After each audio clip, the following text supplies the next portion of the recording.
Hi everybody, it's me Jill and welcome to Jill Informed. This is my pumptini-sized mini recap of the Vanderpump Rules Season 10, Episode 6, Divorce Party Crashers. Okay, this is the episode that Andy Cohen said you are going to think that we re-edited it after the Scandoval of it all, but he swears they didn't. This is exactly the way it appeared before anybody knew about the Scandoval, and that it is going to be shocking.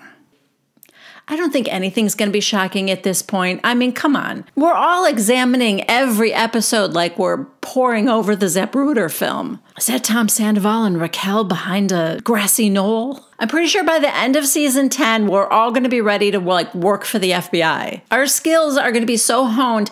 Don't be surprised if next week behind me there's going to be like a chart with push pins and strings going from one thing to the next. Pictures cut out of newspapers and... Okay, so this episode opens with the ladies leaving the club and they're heading back to the hotel. In Raquel's confessional, she says, I haven't been on many girls' trips in my life, but Raquel is wild and free and single and fun. And I'm having the best time and focusing on myself. Yeah, we know.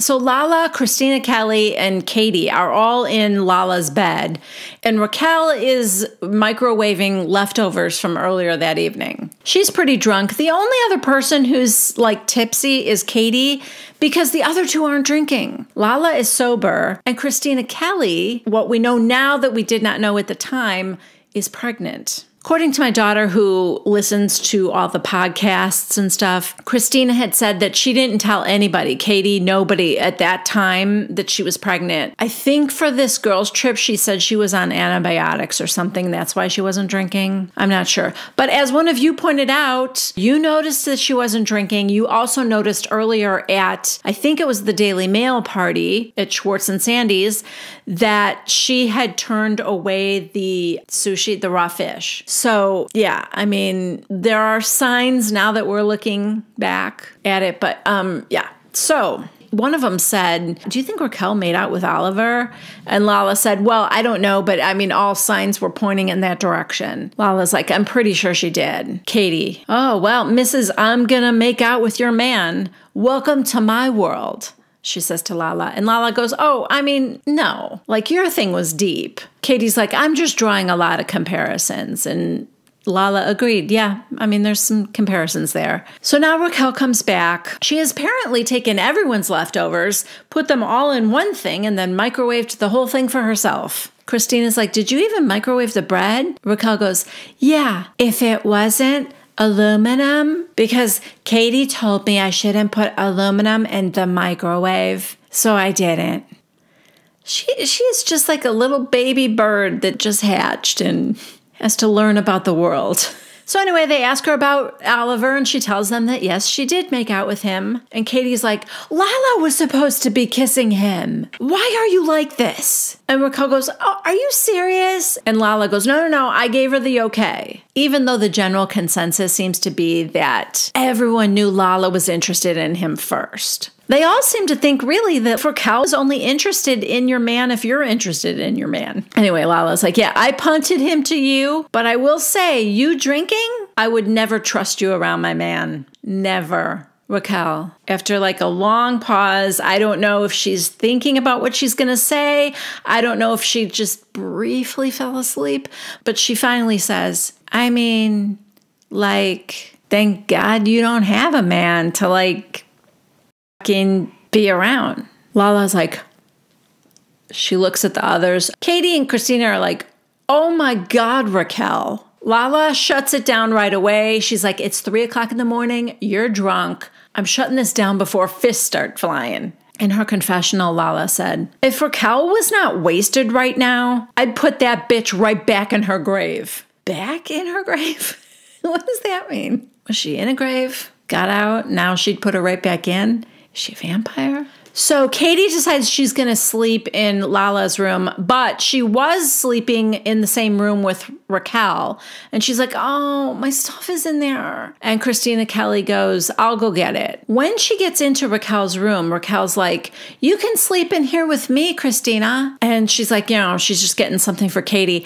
There are these like colored lights in the room swirling around the ceiling and the walls, like stars and pink and purple. It's like a whole thing. In Christina Kelly's confessional, she said, I only know one other person that has this galaxy projector, and she's a 3-year-old girl. When she comes back to Lala's with Katie's toothbrush, she tells them, yeah, Raquel's in there listening to music. Lala, Taylor Swift. Anyway, Christina goes, her entire room was covered in lights. And they're both like, what? Lala goes, she brought them? Christina, it's a projector. Lala, she brought a projector? Is she going to murder us tonight? And then, oh my God, Raquel is listening at the door. Here's the whole conversation. I don't think that's what Andy Cohen was talking about, but that was shocking. They're laughing. Lala's like, you lock your doors tonight. And Katie goes, yeah, lock your door. Hide your kids. Hide your boyfriend. Hide your boyfriend. Hide your boyfriend. And they just roll on the floor laughing. And Raquel leaves to go cry herself to sleep. Yeah.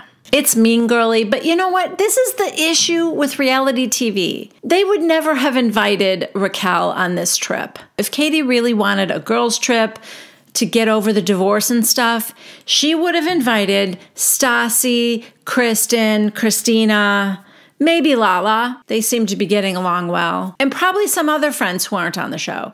There's no way Raquel would have made that cut. Or Charli, or probably even Ariana. Although, no, I shouldn't say that because they're opening the sandwich shop together. They have turned a corner, but I don't even, she wasn't even that close to Ariana before. I'm just saying, we have to kind of take all of this with a grain of salt because these things wouldn't happen organically. And yes, it was mean that they were all laughing about her behind their back, but they don't like her. They never did. They have to film with her. It's just this weird, situation with reality TV, Okay, so it's the next morning, 10 o'clock. They're just getting up, having coffee. Again, the three of them are chit-chatting, and Christina asks Katie if she talked to Andrew, and apparently that was that trucker guy, that rando that she met at the club, because Lala goes, yeah, they were texting all night. And Katie goes, well, hold on, not all night. He wanted to meet up with her, but they're leaving for Lake Havasu, so not going to happen, Andrew. They, of course, talk about Raquel and that comment she made. Lala says that she likes single Raquel, but, that comment was uncalled for. And she and Raquel are just their journeys are not in alignment at all. So now Raquel comes in the room and she doesn't remember last night. She says, I think I said something offensive to Lala. And they're like, yeah, you did. They tell her what she said and she's like, oh no, she's embarrassed. And Lala goes, do you feel that way? Is that how you feel? Like if you can't keep your man, well, here I am. And Raquel goes, no. Okay. Or yeah, unless it's Sandoval. Lala tries to tell her that she respects people's relationships, but then reminds us that she did hook up with James while he was Raquel's boyfriend. Drunk, though. That's the free pass to everything. I was drinking. I was a mess. I was a mess when I was drinking. I did a lot of things I shouldn't have when I was drinking. Anyway, Lala said, I believe you, Raquel, because what I did with James 6 years ago, that still stings and I know it. And Raquel's like, yeah, it still hurts. So because of that, Lala thinks that she really wouldn't, sleep with someone else's man. And then they head to Lake Havasu. Meanwhile, at Schwartz's apartment, guess who's over? Scheana, the woman who has a fiance and a baby at home. It's not even like she's there with the baby. That I would understand more.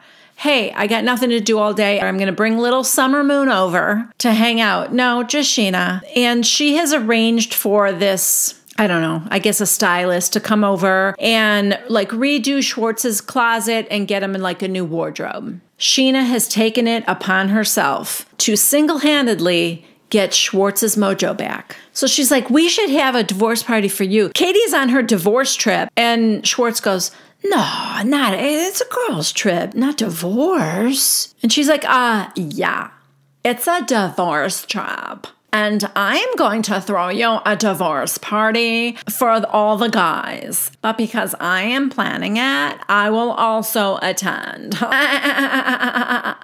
Meanwhile, in the car on the way to Lake Havasu, Christina asks Raquel how she broke up with James, how she ended things. Like, did you sit down and have a talk with him, or did you end it abruptly? And we find out just what a stellar guy James is. Not that we don't already know that, but like this is really special. It was at Thanksgiving when he exploded with my dad. And he was so angry on the way home to our hotel that he just was saying the most awful things. That my dad is only with my mom because he's pathetic and miserable because he's married to a fat bitch. I'm sorry, things would have ended immediately. That is so vile. Somehow coming after your fiance's parents in that way, specifically, like also James and his fat shaming, like enough already. He did it to Katie. That's one thing. Katie can handle it herself. But to come after this poor woman, Raquel's mother, like, I don't know. James is quite problematic. And also, can someone tell me, was this while he was sober or was he drinking again? Because I thought he didn't start drinking until after he broke up with Raquel. If that's how he is sober, then that's his true personality. And if it were me, I wouldn't be able to get away from that guy fast enough. Anyway, now suddenly Raquel's like crying. I don't know who I am without James. And yes, I'm on my own, but like, I don't even know who I am. And now all the girls are like, no, it's fine. You'll figure it out. Katie's like, I don't know who I am. Lala, Katie, they're all single again. I don't know what Christina Kelly's situation is. You know, she's pregnant. So someone is in her life, I assume, or was recently. Anyway, this crying of Raquel's turns into a panic attack, to which the girls are even more like trying to calm her down, get her to breathe and all that. And she does finally get over it, and then they get to the house, which is gorgeous. It's, first of all, it's enormous for just the four of them. But then Charli does show up too, so it still seems huge. Meanwhile, at Tom Tom, the Toms and James are just chatting at the bar. Tom Schwartz is trying out new drinks, a beer spritzer. He makes James try it, and Sandoval. They all try it, and they all seem to think it's delicious. But, you know, again, it's a beer spritzer. Anyway, Schwartz tells them about guys' night. He almost makes it sound like it's his idea, but he does say that, and Scheana, because, you know, Sheena's like one of the guys, and she's planning it, he says then finally. James is very concerned about there being girls, because he's like, Sheena's okay, but no other girls, right? And they're like, no, the girls are in Lake Havasu. And he goes, all right, because LA's been getting on me about Raquel being involved in her life too much. And they're like, yeah, no, it's just Scheana and the guys. Back in Lake Havasu, the ladies are going out to dinner, and they're filling Charli in on everything she missed. You know, Raquel making out with Oliver and telling Lala it's a good thing she doesn't have a man for her to steal, kind of a thing. And Charli has the reaction of, okay, well, yeah, that wasn't great that she said that, but also that she likes that Raquel has, you know, found her voice, getting more confident. Lala's like, as a woman, that comment was not only offensive, it was just plain wrong. And then I'm reminded why I like Charli, because she is super snarky in her confessionals, and I'm here for it. She's like, I don't know who made Lala the spokesperson for all women, but we need to find a new one. Well, that evening, which they were all sure was going to be fun, dissolves in just attacking each other, accusing each other of sleeping with married men, which they have done. Raquel's like, you told me I could be with Oliver. Yeah, I'm sorry I made that comment. I shouldn't have. But also, you are acting like you're all about relationships, but you hooked up with James when he was with me. And Lala's like, I know, but I was drinking. And Raquel's like, yeah, and I was drinking. Then she's like, no, don't try to make it the same. You also were trying to hook up with Schwartz. And she said, but we didn't. Nothing happened. And Lala goes, stop saying that like it wasn't because Schwartz turned you down. If it were up to you, it would have happened. Anyway, they walk out. I guess Charli and Raquel stay back and do karaoke and stuff. I don't know. We have a couple little scenes with Lisa Vanderpump calling Ariana to see how she's holding up. She's in bed, upset. As you recall, the reason she's not on the girls' trip is because her 18-year-old dog, Charlotte, was having seizures and had to be put down, so she's mourning her.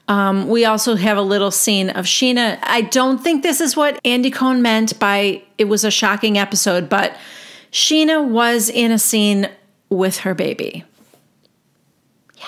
Yeah, she was actually spending time with not only her baby, but her fiance. Just the three of them. Not a Schwartz in sight. Okay, now it's the next morning, Lake Havasu. Raquel went down to sleep in the room downstairs that Charli was in. And they wake up in the morning and they decide that they're going to leave because Raquel says, I don't think I'm wanted here, and she doesn't want to be there. And she realizes that Scheana and the boys are more of her friends than these girls are. So the plan is that she and Charli are going to go crash the party at the Sky Bar, the guys' party, plus Scheana. So anyway, Charli's like, all right, so we need to just like rip off the Band-Aid and let these ladies know that we're leaving. So they go out. I guess it's the backyard by the pool where they're sitting. You guys, not only does Raquel say, I packed everything up and I'm going because I don't feel like I'm wanted here. Nobody's arguing that. And she said, and also, we're going to meet Scheana and Schwartz at the Mondrian tonight. Why? Why did you have to tell him that part?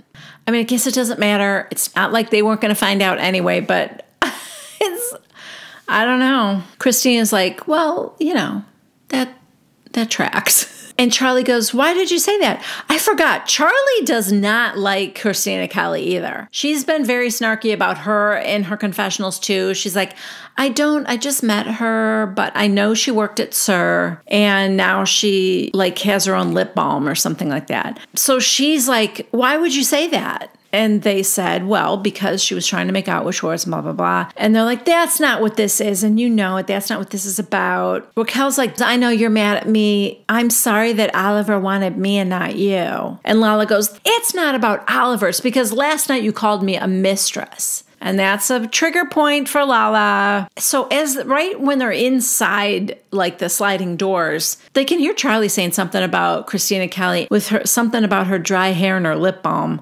God, they're all so brutal to each other. Christina Kelly and Lala both warn Katie, like, I know she's your girl, but Charli is the reason that Raquel grew a pair. So yeah, those two take off. And then there were three. And only one of those three is actually drinking. So fun divorce trip. The next scene is at Schwartz and Sandy's, and they are meeting with Greg and his wife, and Ariana's there. This is now they're going to do like a tasting to see what kind of stuff they want to have on the menu. At Lake Havasu, it's time to surprise Katie with the Schwartz piñata. Lala manages to make Katie cry by remembering the good times she had with Tom Schwartz. Like I said, fun trip. Okay, it's boys' night, plus Scheana. Scheana's like, this party is like 10 guys here for Schwartz. And Katie has like 2 girls there for her. That's not a party. It sounds like a sad get-together. You know, it is a sad get-together. She's not wrong. In fact, Katie is in tears right now. Everyone seems to know that Raquel and Charli left Lake Havasu because Raquel called Scheana and Lala called James to tell him that, you know, they got into it about them being together. Anyway, everyone seems to know that's what's happening. They don't know that the girls are coming there. Maybe they do. James does not. I promise you that. Back in Lake Havasu, you can make fun of Raquel's Galaxy light all you want, but Katie and Lala are in matching costumes. For this, I don't know, country bar. I see the cowboy boots, but they're in like these tinsel skirts and black tank tops. Except for Christina Kelly. She's in a denim dress because, country bar. Katie and Lala look like Christina's backup singers. Look, the matching outfit thing, that's fun if you have, maybe 8 girls doing it. 2, just 2 out of 3? That looks like an embarrassing mistake. Uh-oh, we showed up in the same skirt. And guess who just showed up to guys' night? Raquel and Charli. Yeah. They're met with, I would say, mixed reaction. James looks like he's going to puke. Ala's going to kill me. What happened to guys' night? And Sandoval says, I guess guys' night just changed. And he gives Raquel a hug. I hope that's not what was supposed to be shocking, but I didn't notice anything really shocking this episode. I mean, really no more so than any of the others where we have what I was calling those future cringe alerts, So it's just kind of more of that. Raquel scoots way over next to Schwartz and she's like, I'm going to sit over here. And Schwartz is like, And Sandoval does give a look. I don't know if he's just smiling at Raquel or if there's supposed to be some meaning behind this look. But that is where the episode ends. We get it's a to be continued. And I'm not entirely sure I know what Andy Cohen meant about it being shocking. If I missed something and you guys know exactly what he means, go ahead, leave it in the comment. Let us all know. Because although there were plenty of things that you could interpret as, oh my God, were they together or not? Nothing's super definitive to me. Anyway, and real quick before I go, those of you who are asking me to do these recaps with my daughter, I did talk to her about it. She's like, oh, I don't think y'all are ready for me. I kind of told you before, she has very strong opinions about this. I don't know if I'm going to be able to get this to work or not. She's in New York. I'm in South Carolina. I have an idea of how I can do this, but she does not have a microphone. I don't know how the sound's going to be. I'm working on it. I might try something out. I definitely hope she can at least be around maybe for the 2 episodes that were filmed after the Scandoval came out, when Bravo picked up the cameras again and started talking to people. I definitely hope I can get her to maybe do one with me, but I don't know for sure. I did talk to her about it though, and she is a little worried that you guys aren't going to be prepared. She goes, I'm not like you, Mom. You know how you always say violence is never the answer? And I go, yeah. And she goes, well, I don't think Scheana slapped Raquel hard enough. So I just said, all right, I will warn them. I'll let them know. You guys let me know in the comments if you think you want to hear from Jade or not. Or if you just want the kinder, gentler version that I provide. I'm kidding, but she's definitely more invested in this than I am, and she has watched it from the beginning. And like I said before, the one thing Jade can provide is she listens to all these podcasts. Stassi has a podcast and Scheana's podcast, or even Juicy Scoop and stuff like that. So she brings a lot of other information to the table than I do. So anyway, let me know if you are interested in me doing a recap with her, and I'll try to make that happen. And for those of you laughing that my mini recaps are getting longer and longer, yeah, this is going to be another long one. All right, I'm ending it here. Thank you guys for being here. Please give this video a like if you did. If you haven't subscribed to my channel yet, please consider doing so. And please click on that little bell icon if you would like to be notified every time I post something new. Also, if you're shopping on Amazon, go through one of my links. That helps me greatly. Thank you. Thank you. I love you guys. I will see you next time. Bye.